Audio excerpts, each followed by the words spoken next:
Salut à tous, aujourd'hui on va parler d'un film drôle, décalé, gore et carrément flippant, j'ai nommé le génialissime Planète Terreur.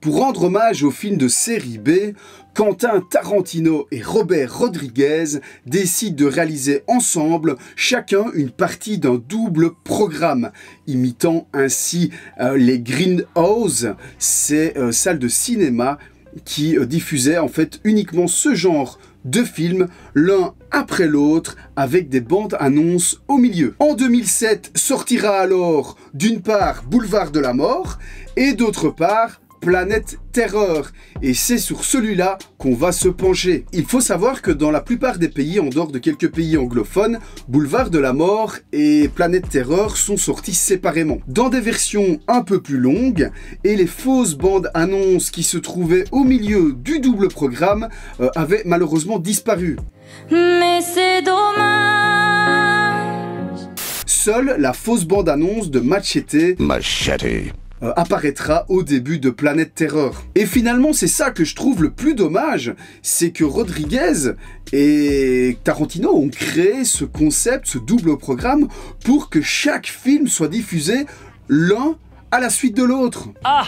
Alors en résumé, pour ceux qui ne l'ont pas vu ou qui ne s'en souviennent pas, on se retrouve dans une petite ville où un couple de médecins va constater que de plus en plus de patients sont atteints d'un genre de gangrène. Ah, ça me dégoûte, rien d'y penser, ça me... Pendant ce temps-là, une gogo danseuse se fait arracher la jambe. Aïe aïe aïe. Aïe aïe aïe. Tandis que les malades se multiplient et deviennent des agresseurs enragés, notre gogo danseuse et son ex-petite amie prennent la tête d'une armée destinée à empêcher l'épidémie de se propager. Vous l'aurez compris, avec un pitch pareil, il ne faut pas s'attendre à une comédie sentimentale. Planète Terreur, c'est l'occasion de prendre un panard d'enfer durant 1h30. À condition, bien évidemment, d'accepter les règles, soit ça passe, soit ça casse. Clairement, il y a deux publics pour ce genre de film. Moi, personnellement, j'adore. C'est complètement barré, ça part dans tous les sens, c'est hyper gore. Il y a de l'action, il y a de l'humour. Moi, j'adore, mais je peux comprendre qu'il y ait des gens qui détestent ça. Côté casting, on retrouve Josh Brolin, Freddy Rodriguez, Bruce Willis et une Rose McGowan en unijambiste badass. Qui ne se souvient pas de cette scène complètement dingue où elle va remplacer sa jambe par une mitraillette pour pulvériser tous les zombies sur son passage?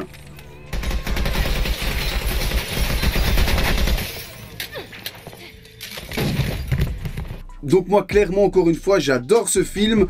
Et si vous ne l'avez pas encore vu, moi, franchement, je vous invite à le regarder au plus vite. Et maintenant que je vous ai fait un petit résumé de ce film, eh bien, je vous propose de vous présenter quelque chose qui vient donc de ce film, comme à mon habitude dans toutes mes vidéos. C'est parti! Donc voilà ce que je voulais vous présenter. Pour ceux qui ont vu ma dernière vidéo, je le montrais déjà brièvement sans vraiment donner le nom du film. Donc c'est un masque utilisé sur un zombie, un infecté, plutôt en arrière-plan, hein, donc c'est clairement le genre de masque qu'on va utiliser en arrière-plan. Peu de détails, voilà, c'est très basique, c'est du masque personnalisé qui coûte pas trop cher à fabriquer, donc clairement sur de la série B, c'est ce qu'on va voir dans pas mal de productions. Pour de l'arrière-plan, pour du gros plan, on va plutôt utiliser à ce moment-là des prothèses, des choses vraiment plus réalistes, où on va venir finir avec du maquillage. Il y a des taches dessus, je vais vous mettre des gros plans, hein, comme je fais d'habitude. Il y a pas mal de taches dessus, on dirait qu'il y a du produit qui avait été mis et qui a séché, donc je sais pas si c'était un genre de pâte de faux sang ou un truc un peu comme du pu là, ça on dirait que c'est un peu jaune. Je pense qu'ils avaient dû mettre du produit spécifique pour que ça donne quand même un côté plus réaliste.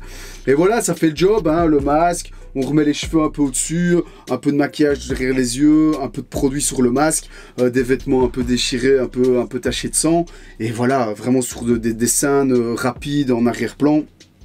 Ça fait clairement le job. Donc je sais pas ce que vous en pensez, moi je trouve ça plutôt cool. Hier je l'ai sorti, avant-hier quand j'ai fait ma vidéo, je l'ai sorti un peu à l'arrache. Et là je me suis rendu compte, en le regardant d'un peu plus près, je me suis rendu compte que le latex commençait vraiment à vieillir. Il faut savoir que le latex c'est vraiment quelque chose qui vieillit mal. Latex, mousse de latex. Si c'est mal stocké, c'est vraiment une horreur. Ça commence à sécher, à se craqueler, à se déchirer. Et ça coûte un bras si on veut le restaurer. Ça coûte vraiment super cher. Il existe des boîtes spécialisées de restauration, mais là ça va être vraiment pour des pièces qui valent vraiment très très cher. Et il existe aussi ces mêmes boîtes qui vont faire un traitement en fait pour les conserver beaucoup plus longtemps. Pareil, ça coûte super cher, donc aucun intérêt de le faire sur ce genre de pièces. Donc voilà, le seul moyen c'est de le conserver, voilà, à une température moyenne, de le couvrir avec un truc en plexi, une boîte en plexi, des choses comme ça. Et voilà, mais ça vieillit pas bien. Donc ça il faut le savoir. J'hésite à le vendre ou à le garder du coup. Je le trouve plutôt sympa, donc je me dis qu'à côté sur une tête mannequin, à côté de mon masque Jason là, ça pourrait être pas mal. Donc voilà, à voir. Donc dites-moi ce que vous en pensez en commentaire. Donnez-moi aussi quelques idées peut-être de vidéos pour la prochaine fois. N'oubliez pas de vous abonner, j'oublie toujours de le dire et de vous le rappeler. Je vais aussi essayer de vous faire une nouvelle vidéo assez rapidement. Et je vous dis à très bientôt. Ça va mec? T'as pas l'air bien? Oh, qu'est-ce que tu fais là? Oh, recule. Oh, je suis sérieux, recule là. Dégage. Dégage. Je vais tirer.